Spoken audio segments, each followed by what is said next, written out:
Milliy tibbiyot markazida xorijlik mutaxassislar ishtirokida tug'ma nuqsoni bor bemorlarda murakkab jarrohlik amaliyotlari bajarildi. Ilgari ilojsiz tuyulgan noyob ortopedik operatsiyalar endi mahalliy sharoitda muvaffaqiyatli amalga oshirilmoqda.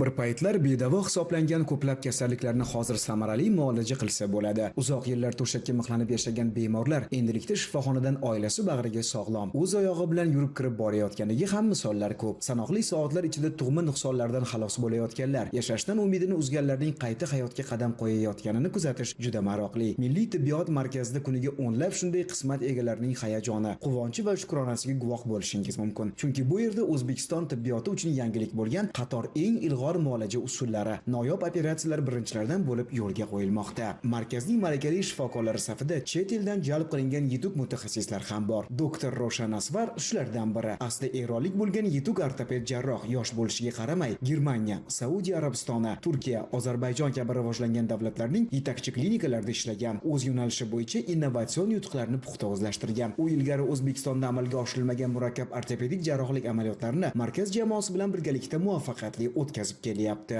Yosh bolalarda DSP deyilən diaqnozla paraliz, shunaqa kasallar tug'ma nuqson kasalliklar sayılır.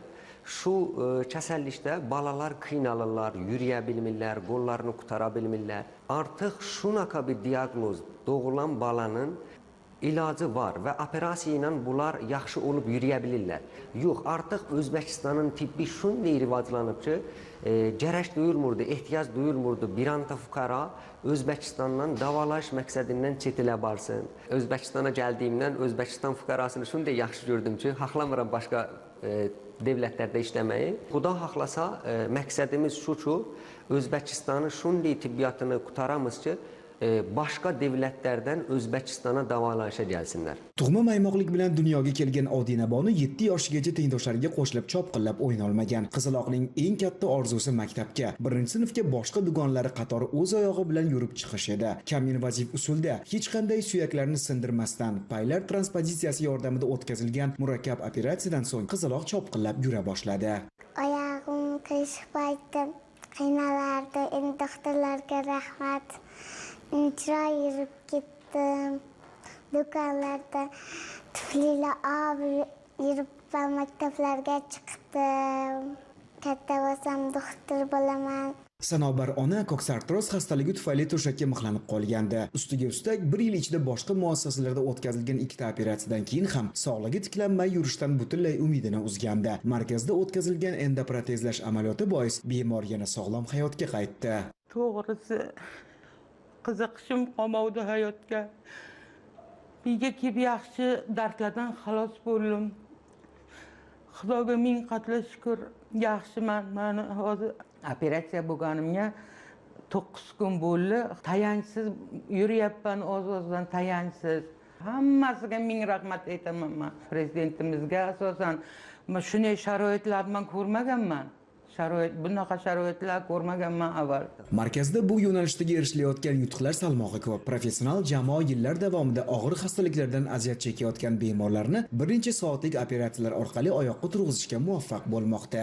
Tug'ma rivojlanish anomaliyalari, ya'ni bolalarda uchraydigan bosh miya falaji asoratlari bilan juda ham ko'p bemorlarda operatsiya muolajalarini o'tkazdik. Undan tashqari bolalarda uchraydigan oyoq panjalarida uchraydigan maymoqlik operatsiyalari juda ham yuqori texnologik holatda operatsiya muolajalari o'tkazildi. So'nggi vaqtlarda Milliy tibbiyot markaziga Qozog'istondan, Qirg'izistondan, Tojikistondan, Ozarbayjondan hamda Erondan hamda Turkiya davlatlaridan ushbu ortopedik va travmatologik kasalliklar bo'yicha murojaatlar bo'lyapti. Doktor Roshan Asvar navbatdagi operatsiyaga kirdi. Amaliyot o'ta murakkab. Qo'llanilayotgan davolash usuli yangi, lekin professional jamoa buni qiyinchiliksiz uddalashga tayyor. Bugünkü kasalimiz avtovariya nəticəsində opşi çanaq suyaklarında multitravma deyilənlərsə insanın funksiyası şunaqa ki, san suyacı çanağın içində caylaşır və travma nəticəsində opşi çanaq suyacı kommunitet parçalı sınıqdır. Xuda axlasa bugün biz yeni metodika ilə və biz qarnın içindən girib çanağın içinə və sınıqları fiksasiya qılıb çıxamız. Bu katta bir operasiya. Aldın kəsəllərimiz şunaka travma ilə aylarla 3 ay, 5 ay yürüməzdi.